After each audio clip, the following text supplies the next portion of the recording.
لک الحمد یا اللہ الصلاۃ والسلام علیک یا رسول اللہ اما بعد۔ سوال یہ آیا ہے کہ دیکھنے میں آتا ہے کہ نماز جنازہ میں جوتے پر کھڑے ہو کر یا کچھ لوگ جوتا پہن کر نماز پڑھتے ہیں، تو اس کا کیا حکم ہے شریعت میں؟ وضاحت فرمائیں۔ دیکھیے،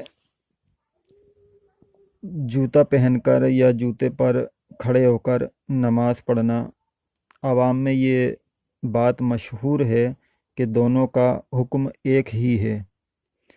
جب ایک شخص جوتا اتار کر اور اس پہ کھڑے ہو کر نماز پڑھتا ہے، تب ہم نے بھی یہ بات دیکھی ہے اور کئی دفعہ اس کو بتایا بھی ہے۔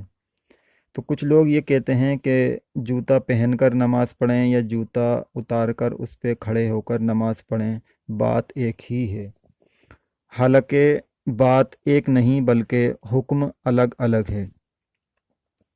جوتا پہن کر اگر نماز جنازہ پڑھیں تو جوتے اور زمین دونوں کا پاک ہونا ضروری ہے، اور جوتا اتار کر اس پہ کھڑے ہو کر پڑھیں تو جوتے کے تلے اور زمین کا پاک ہونا ضروری نہیں۔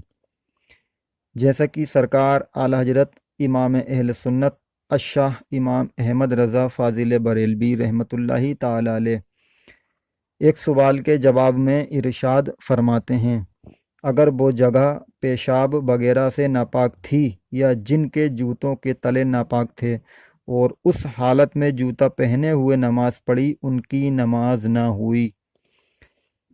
احتیاط یہی ہے کہ جوتا اتار کر اس پہ پاؤں رکھ کر نماز پڑھی جائے کہ زمین یا تلا اگر ناپاک ہوں تو نماز میں خلل نہ آئے گی۔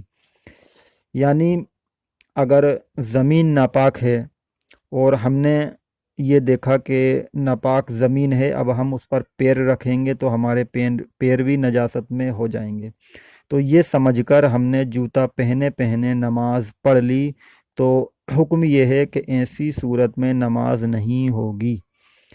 اور صحیح حکم یہ ہے کہ جوتا اتار کر اب ہم اس پہ کھڑے ہو کر نماز پڑھیں گے تو چاہیں زمین ناپاک ہو یا نہ ہو، بہرحال نماز ہو جائے گی، کیونکہ اب ہمارا جو فرش ہے وہ زمین نہیں بلکہ ہم نے جو پیر رکھا ہوا ہے وہ ہم نے اپنے جوتے کے اوپر پیر رکھا ہوا ہے، جو کہ ہمیشہ سے پاک رہتا ہے۔